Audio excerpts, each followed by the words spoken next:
អស្រអែមស្រស់ល្បីឈ្មោះនួនល្អងខេត្តបាត់ដំបងដងស្ទឹងសង្កែ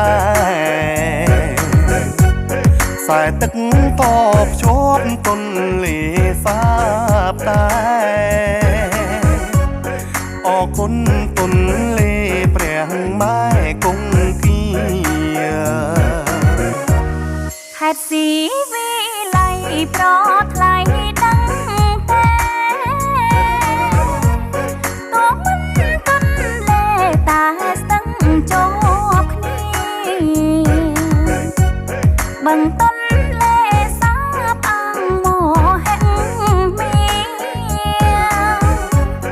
ក៏កើតពូជាជីវៈច្រើនពង